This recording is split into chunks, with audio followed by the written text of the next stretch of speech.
시편 73편 28절 우리 한 절을 같이 한번 합독하도록 합니다.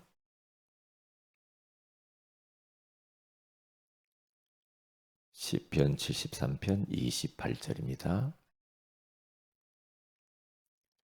하나님께 가까이 함이 내게 복이라. 내가 주 여호와를 나의 피난처로 삼아 주의 모든 행적을 전파하리다. 아멘.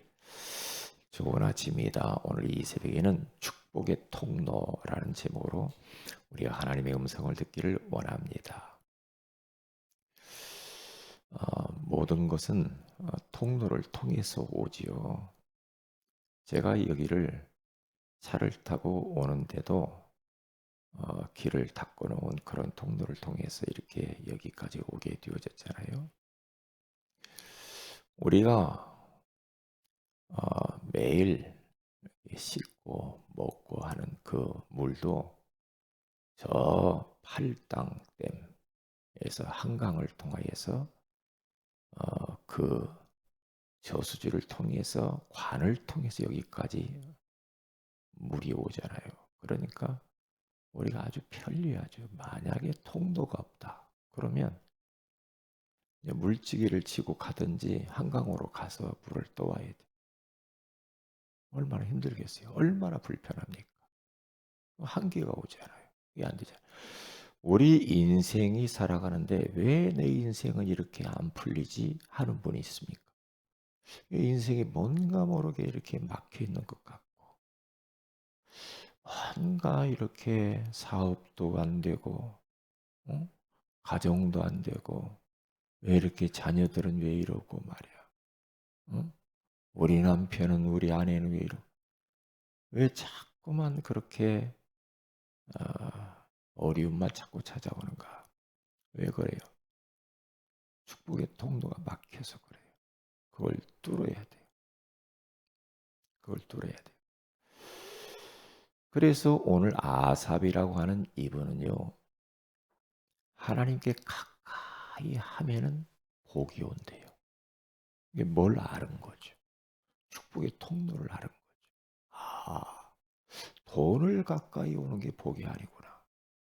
사람을 가까이 하는 게 복이 아니라 하나님을 가까이 하는 게 내게 복이라. 그러면서 그 하나님을 나의 피난처로 삼았다. 그러면서 하나님을 늘 가깝게 하면서 위기를 만날 때도 어려움이 있을 때도 사람에게 기대거나 사람 찾아가거나 사람한테 전화하거나 물어보거나 그러지 않고 어떻게 해요? 하나님께 피했다고 하잖아요. 하나님을 피난처로 삼았다고 하잖아요. 그게 바로 내게 복이었다. 그렇게 말하죠. 이 사실만 알면 우리는 복된 인생을 살 수가 있어요. 그렇죠. 그래서 오늘 7가지 축복의 통로가 있어요. 이대로 가면 돼. 왜냐? 믿음의 사람들이 다 그렇게 했단 말이에요. 믿음의 사람들이 축복의 통로가 있어요. 통로가요. 그 첫 번째가 뭡니까? 하나님께 가까이 하는 거. 그것 보고 바로 하나님 중심 그렇게 말해요. 하나님 중심으로 늘 사는 사람이 있어요. 그 사람은 안 되는 것 같은데 돼요. 그런데 늘 육신 중심, 사람 중심, 돈 중심, 일 중심, 공부 중심 이렇게 사는 사람이 있어. 그러면 그것은 이제 하나님은 책임질 수가 없어. 본인이 알아서 인생 다 개척하며 살아야 돼. 그러면 이 인간은 한계가 많은데 어떻게 할 거예요? 안 되죠. 안 되잖아요. 왜냐?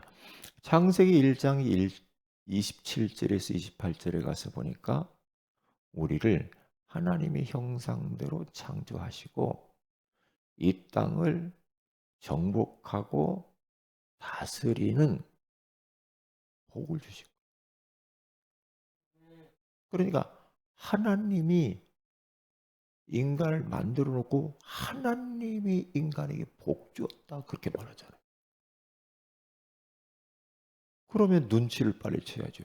복은 하나님을 통해서 오는 거예요. 그런데 사람들은 뭐 그렇습니다. 아이고 예수 믿으면 뭐 돈이 나와 밥이 나와 돈도 나오고 밥도 나오고 다 나옵니다. 그래서 대신 관계가 잘 되면 나머지는 되게 돼 있죠. 대신 다시 말하면 하나님과의 관계예요. 하나님과의 관계가 뚫리고 잘 되면 대인 관계가 잘 돼요. 맨날 사람하고 관계가 안 좋아 가지고 죽이네 살리네 언제까지 그렇게 살 겁니까? 왜 그래요? 대신 관계에 문제가 있어서 그래요. 이게 대신 이 말은 하나님 관계 이 말이에요. 이게 대신 관계가 잘 되면 대인 관계가 뚫리고 물질 관계가 뚫리게 돼 있어요. 물질. 이게 축복의 통로예요. 이게 우리 인생의 우선순위예요. 하나님. 왜냐? 야고보서 1장 17절에 가서 보면은 모든 은사와 모든 좋은 선물은 위로부터 빛들의 아버지께로부터 내려온다고 그랬어요. 그 하나님으로부터 모든 게 내려와요. 그러면 그 하나님은 변함도 없고 회전하는 그림자도 없대요. 왜 그 하나님과 가까이 해야죠. 그 하나님을 자꾸 친하게 지내야죠. 그러니까 아브라함은 하나님과 아주 친했어요. 친구처럼. 그래서 창세기 18장에 가서 보면은 내가 하려는 것을 아브라함에게 숨기겠느냐. 하나님이 하시기를 원하시는 모든 미래의 일들, 계획들을 아브라함한테 다 가르쳐 줘요. 왜요? 그 정도로 친밀해서 그래요. 모세도 가서 보면요. 하나님과 얼마나 가깝게 친구처럼 이야기를 했는지 몰라요. 친구처럼 이야기했다고 그러잖아요. 예? 어디에서? 저 시내산 거기서 40일 동안 대화를 하는 친구처럼 이야기. 그 정도로 하나님과의 관계가 아주 친밀하고 민감해야 돼요. 그러니까 늘 임마누엘 비밀을 누리면서 그 하나님께 계속 질문하면서 살아요. 하나님 이럴 때는 어떻게 하죠? 하나님 이럴 때는 어떻게 해요? 계속 하나님께 물어보면서 하나님과 친구처럼 이렇게 친하게 살면 하나님이 가르쳐 주시고 하나님이 급하면 양심의 답을 딱딱 주고요. 하나님이 급하면 강단을 통해서 말씀을 딱딱 주시고 그렇죠. 답을 다 줘요. 그러니까 오늘 또 우리는 예배드릴 때 하나님 말씀하시옵소서. 주의 종이 듣겠나이다. 그런 마음을 가지고 예배 드리면 이 새벽에도 하나님이 말씀을 통해서 찾아오셔요. 왜요? 그래서 우리는 축복의 통로 첫 번째가 하나님 중심, 그리고 두 번째는 복음 중심이에요. 다시 말하면 예수님 중심. 그래서 마태복음 16장 16절에서 19절에 가서 보면 주는 그리스도시요 살아계신 하나님의 아들이십니다.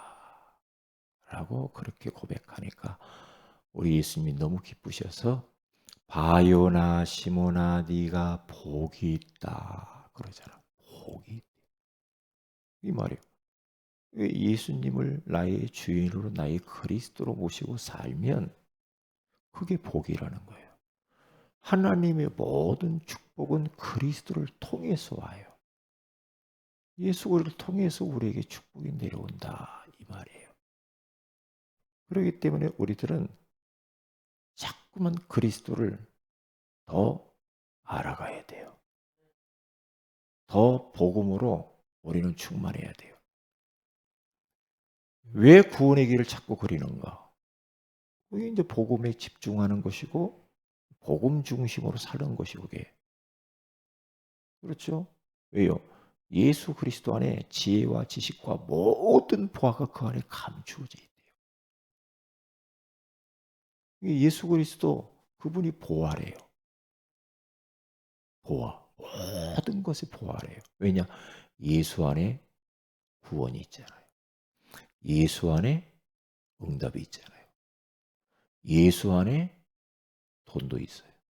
예수 안에 건강도 있어요. 예수 안에 지혜도 있어요. 아, 도대체 이걸 어떻게 해야지? 어떻게 해야지? 어떤 사람은 딱 상황 보면 딱 지혜롭게 탁탁탁탁 하는 분 있잖아요. 일처리를 아주 지혜롭고 깔끔하고 어디 가든지 그렇게 하는 사람이 있어요. 예수가 지혜가 없으면 참 진짜 지혜라는 것은 분별력을 말하는 거예요. 그래서 우리 아이를 놓고 계속 제가 기도하는 게 뭡니까? 우리 랩너트들을 위해서. 키가 자라고 지혜가 자라고 지혜가 자란대요. 지혜가 막 계속 자라야 돼. 어디 가서 미련 곰탱이 소리 안 들으려면 어디 가서 막 손가락질 당하고 분별력 없이 막 자기 위치도 모르고 말해야 되는데 말을 안 하고 안 해야 되는데 하고 그러면 그게 지혜롭지 못해서 그러거든요. 나서야 될 때는 나서야 되고 나서지 말아야 될 때는 안 나서야 될 거예요. 그렇잖아요. 이게 지혜거든요. 그게 복음 안에 예수 안에 있다니까요. 지혜가. 하나님과 사람 앞에 사랑스러워 가게 하옵소서. 계속 기도. 그러니까 요셉 아주 지혜롭죠. 지혜는 미래를 내다보는 안목이에요. 앞으로 이렇게 될 거야. 미래를 보는 눈이 지혜라니까요. 그러니까 뭐 간수쟁이 미래를 다 가르쳐 주잖아요. 바로왕의 미래를 다 가르쳐 줘요. 다니엘 얼마나 지혜로운지 몰라. 사드락과 메삭과 아벳느고 다니엘 지혜로웠어요. 이 모든 세상에 그 뛰어난 지식인들, 술객 박사들보다 10배나 지혜로웠대요. 그러니까 왕이 고민 있을 때마다 왕에게 탁탁 다니엘도 답을 줘요. 꿈을 꾸었는데 꿈을 해몽을 못해. 어? 느부갓네살 왕, 간네살 왕이 꿈을 꾸었는데 그걸 해몽을 못해요. 다니엘이 딱 해몽해 주잖아요. 그 정도로. 왜요? 예수 안에 다 있어요. 그래서 예수 그리스도는 모든 문제 해결자다. 이렇게 나가는 거예요. 네? 그리고 세 번째로 무슨 중심으로 살아야 되느냐? 교회 중심으로 살아야 돼요. 교회. 요한계시록 2장 1절부터 딱 가서 보면요. 그 예수님께서 어, 딱 에베소 교회에게 편지했다 그래요. 에베소 교회에게 편지하노라. 그러면서 뭐라고 합니까? 내가 7뼈를 붙잡고 7금 촛대 사이로 거니시는 이가 가라사대 너희는 처음 사랑을 잃어버렸구나. 그렇게 말을 하죠.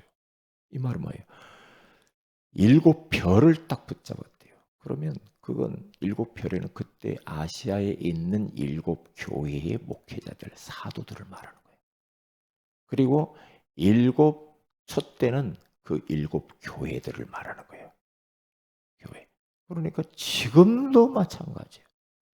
우리 예수님께서는요. 주의 종을 딱 붙잡고 목사님을 딱 붙잡고 7별이요 별.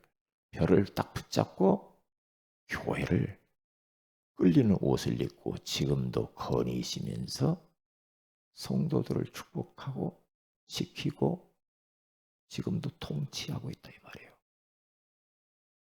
그러면서 말씀을 주세요. 어디? 강단을 통하여서. 강단을. 그래서 에베소 1장 22절 1절부터 22절, 23절에 가서 딱 보면은요. 그 예수 그리스도는요. 만물의 머리고 교회의 머리가 되고 교회는 그의 몸이라고 그랬어요. 그러니까 교회의 머리는 그리스도예요. 그러니까 그리스도를 통해서 머리니까 성도들은 다 몸이야. 몸을 통치해요. 몸을. 그러면서 축복하셔요.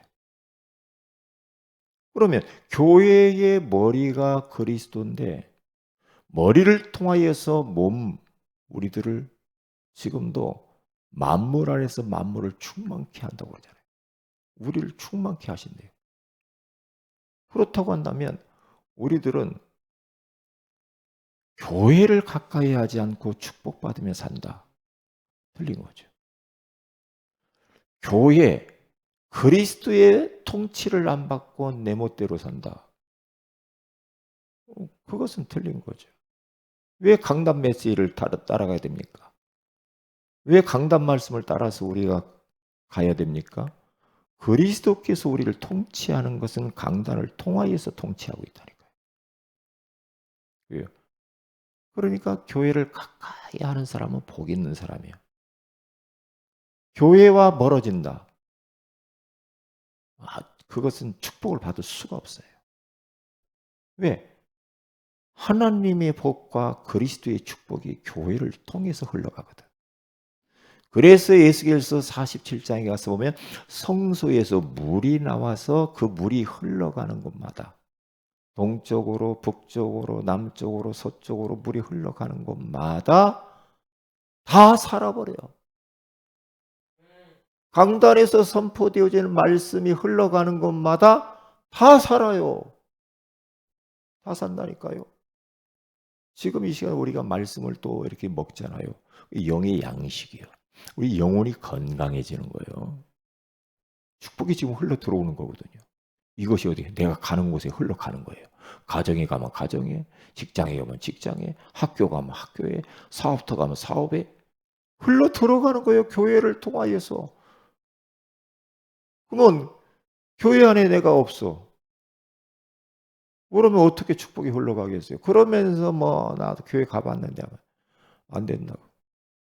옛날에 예수 믿어봤더니 교회와 멀어지면 하나님과 멀어진 것이고 그리스도와 복음과 멀어진 거야. 거기에요. 그러니까 요한복음 15장 5절에서 쭉 가서 보세요. 가지가 포도나무에 붙어만 있으면 돼. 그러면 때가 되면 열매를 맺어. 그런데 어떻게 해요? 붙어 있지 않고 떨어져 있어. 떨어져 있어. 떨어져 있어가지고 어떻게 그 가지에 열매가 맺히겠어요? 포도나무에. 어떻게 포도가 열겠냐고. 가지는 우리를 말하는 거예요. 내가 그리스도께 딱 접붙임을 당하고 붙어 있어야지. 그러면 나머지는 저절로 되는 거예요. 그러면 주님이 뭐라고 합니까? 너희가 나를 떠나서는 아무것도 할 수 없느니라. 아무것도 할 수 없다. 그리고 네 번째로는 사도 중심, 강단 중심이에요. 사도 중심. 그래서 사도행전 2장 40절에 가서 보면 사도의 가르침을 받아 서로 교제하며 떡을 떼며 오로지 기도하기를 힘쓰니라 그러죠. 이게 뭔 말이에요? 사도의 가르침을 받아야 돼. 사도 중심, 목회자 중심으로 교회가 가야지. 어느 집사님 중심으로, 어느 넥넌트 중심으로, 어느 권사님 중심으로 교회가 그렇게 가는 건 아니에요. 아니요. 목회자 중심으로 딱 가야 돼요. 목사님 중심으로. 그렇게 가면 길 잃어버리지 않아. 왜요? 신명기 21장 5절에 가서 보면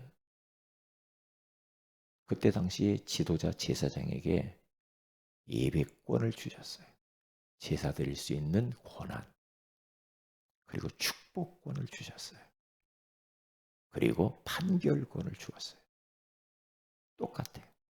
지금도 목회자에게 세 가지 고난을 주었어요. 고난을. 뭐예요? 예배. 예배를 집례하는 거예요. 그리고 축복을 빌어주는 거예요. 그럼 그대로 임해요. 그리고 뭐 이런저런 막 결정을 못하고 그럴 때 목사님이 이렇게 하세요 하면 그대로 하면 돼. 나 목사님 그것은 내 생각과 내 지식으로는 세상 윤리 도덕으로는 안 맞는데요. 그래도 목사님이 하라는 대로 해야 돼. 그래도요. 네? 목사님이 이렇게 하세요. 그러면 아멘 하면 돼요. 그래도 싫어요. 그러면 안 되는 거예요. 그러면 축복의 통로가 막히게 돼 있어. 될 것 같죠? 될 것 같죠? 목사님이 좀 실수했어. 실수했어도 그대로 하는 게 좋아. 그대로 하는 게 좋아. 그러니까 장로님 세울 때 우리 고시를 치르잖아요. 장로 고시가 있어요. 고시를 치를 때 면접 볼 때 항상 물어봅니다. 목사님이 조금 뭘 실수를 했다. 그럼 어떻게 할까요? 물어봅니다. 네, 그래도 그것을 덮어주고 목사님 하라는 대로 할 거예요. 그렇게 하는 사람 합격. 그렇게 하지 않고 따지고 뭐 왜 이러냐 하는 사람은 장로 못해. 아니야. 이게 아니라는 게 함부로 장로 안 세우지. 왜요?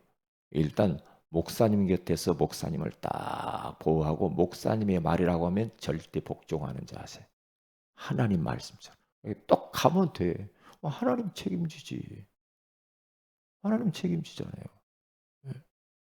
그리고 중직자 중심. 그래서 교회 안에 중직자가 교회 안에 이렇게 운영하는 것들 이런 것들이겠죠. 그래서 로마서 16장 1절에서 쭉 가서 보면요. 보호자, 동력자, 식주인. 중직자는 보호자가 돼야 돼. 식주인. 그렇죠? 동력자. 이렇게 가면 돼요. 그러니까 교회의 중직자를 세우는 것은 세계복음화 때문에. 그리고 제자 중심으로 가야 돼. 제자. 곳곳에 제자를 세워서 말씀 운동을 피면서 살아야 돼. 그러니까 우리 모든 성도는 다 제자예요. 제자.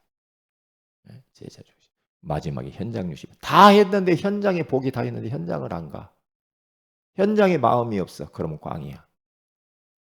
꽝이야. 모든 것을 다 해놓고 현장에 축복이 다 있는데 현장만 나는 몰라. 그러면 안 돼요. 왜요? 사도행전 13장 1절에 가서 보니까 바울과 이 바나바가요. 딱 선교 현장으로 떠납니다.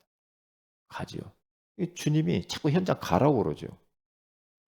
그런데 다 하는데 현장만 전혀 깜깜무소식이라. 그럼 어떻게 현장 보고 말을 거예요? 어떻게 현장 살려요? 못 살린단 말이에요. 이게 바로 축복의 통로예요. 그러면 딱 점검을 해봐야 돼. 점검을 쭉 해보세요. 영적 점검을 해보란 말이에요. 어디에 막혀 있는가. 그럼 그거 뚫으면 돼요. 그거 회복하면 돼요. 그러면 축복이 임해요. 희한합니다. 이게 축복의 통로 7가지예요. 믿음의 사람들이 다 보세요. 이렇게 다 했어요. 그러니까 하나님이 역사하시지. 기도합니다. 하나님 고맙습니다. 오늘 이 새벽에 축복의 통로라고 하는 소중한 말씀을 주셔서 감사합니다. 우리가 영적 점검을 잘 하여서 어디에 막혀 있는 부분들은 뚫어서 하나님의 축복의 증인들이 되게 하옵소서. 주 예수님의 이름으로 기도합니다. 아멘. 하늘에 계신 우리 아버지 이름이 거룩히 여김을 받으시며 나라에 임하오시며 뜻이 하늘에서 이룬 것 같이 이 땅에서도 이루어지이다. 오늘날 우리에게 일용할 양식을 주시고 우리가 우리 죄인자를 사해 준 같이 우리 죄를 사해 주시고 우리를 시험에 들게 하지 마옵시며 다만 악에서 구하시옵소서. 내게 나라 권세와 영광이 아버지께 영원히 싸움나이다. 아멘. 기도하십시다.